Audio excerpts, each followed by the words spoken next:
How to do a test order on Shopify for beginners. Hello everyone and welcome back. In today's video, I'll be showing you guys how you can place your own test order on your Shopify store. Now, the first question you might ask is this actually necessary? Well, it actually is necessary, especially when you're building your first ever Shopify store and you want to ensure that your checkout process, your entire checkout page is running smoothly. So for a test order, you don't have to spend any money. You don't have to do anything fancy. It's a very simple process and it's integrated within Shopify. So we're going to log on to our Shopify store and I'm just going to build a brand new store so you guys can also follow along and do this entire thing. So for this, I'm going to click on all stores and I'm just going to build a brand new store for our test order. And I'm going to show you guys how you can do this on a new store. So first off, we're going to build our store. I'm going to skip all of the onboarding because I do not need it. And usually, even if you do fill out the onboarding, it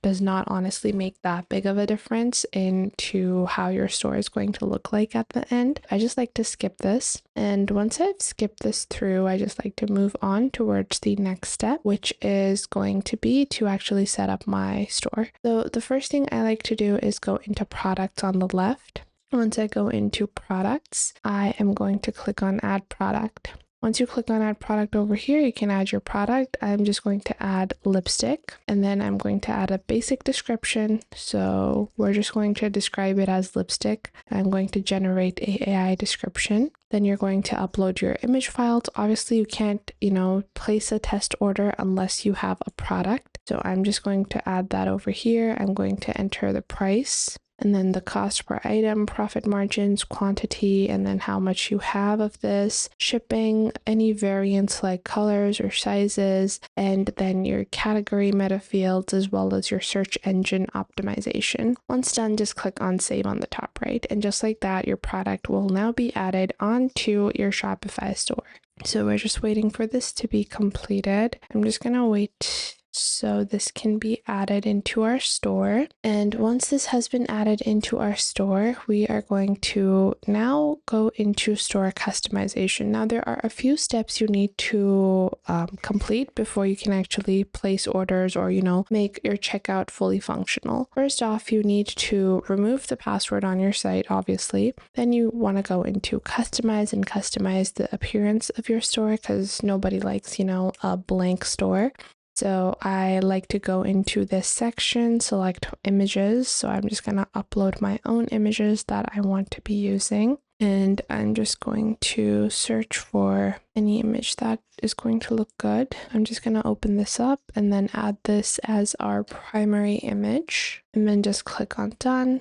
Once I click on done, that image will be added. Now I can alter this heading, which is going to be get the best for less over here. Let's say that's our motto. And then I'm going to go into the image banner again, and I'm just going to alter the size because I want this to be a smaller banner like this. Then I'm just going to click on save. I'm not going to do a lot of store customization because we're just focusing on test orders. Once you do that, you want to go into settings on your bottom left. And before you can set up your checkout, you have to add shipping policies, return policies, and your privacy policy. You don't have to manually type this out. You can just scroll to the bottom, click on policies. And once you do that, you have automated terms of service and shipping policies. So you can click on over here and enter your shipping policy. Shipping policies obviously are going to be customized based upon your region. So domestic deliveries in 4 to 8 working days like this. And obviously you can use any AI tool to build policies. If you click on the terms of service, you can click on insert template and this will use the template terms of service. Then you're going to go into the general settings of your store and then click on the edit option here and edit your store name. Let's say your store name is Coco. And then we're just going to click on save. Once we click on save, then we're going to go into checkout because you do need to manage your checkout depending on how you want it. So your checkout can be either a 1-page checkout or a 3-page checkout, and then you can alter address information, cart limit, checkout rules, as well as other marketing options and customer information that you would like to gather. Then once you do that, you're going to go into payments. Once you go into payments, you're going to click on choose a provider. Once you click on choose a provider, you're going to select this option, which is the bogus gateway. This is meant specifically for you to be able to do test orders and test out your store.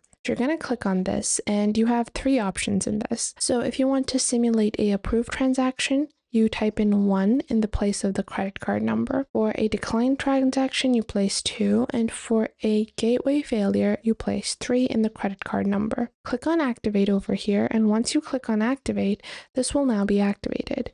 Now, if I open up my online store, I'm just going to open this up. This is not, highly customized. It's a basic little store. I'm going to open up the lipstick that I have added as a product. I'm going to buy it now. And you guys can see this says the store isn't set up to receive orders yet. The reason why it's saying that is because I have not selected a plan. So you do have to pick a plan. So I'm just going to select the basic plan. So now that I have selected a plan on Shopify, I can proceed. So now that we've selected our plan, and selecting a plan is only going to cost you $1 because Shopify has their free trial or their paid trial, which is going to be $1 every month for the first 3 months. Then you're going to remove the password on your store. Once you do that, you're going to again access your store, and now your store should be ready to receive orders. Keep in mind you also have to set up one final thing, which is deliveries. So you can go into settings, go into shipping and delivery, and you have to set up some type of shipping rate. So from here, we are going to add general shipping rates, and we're going to add a rate, which is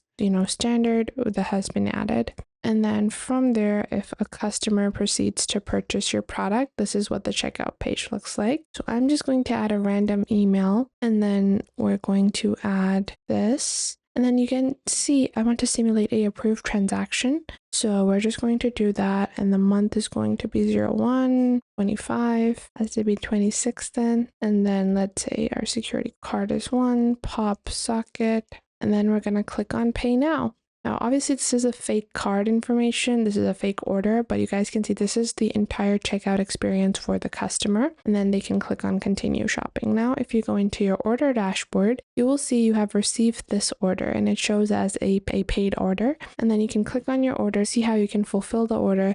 It will give you this yellow notification that this is a test order, so you don't have to actually fulfill it. But you can click on Fulfill Item, and you will have, just all the metrics that you need, and you will be able to monitor the customer experience as well as your order fulfillment experience. So that was it for today. I hope you guys found this video helpful. If you found them helpful, make sure to share them with someone you might think that may need these. Share them with your friends, with your family, with your cousins, and share them with any business partners that you might have. And if you find that there is something missing, I will try to figure out a way to integrate more accurate content according to your needs onto the channel. So make sure to tell me if you find anything missing.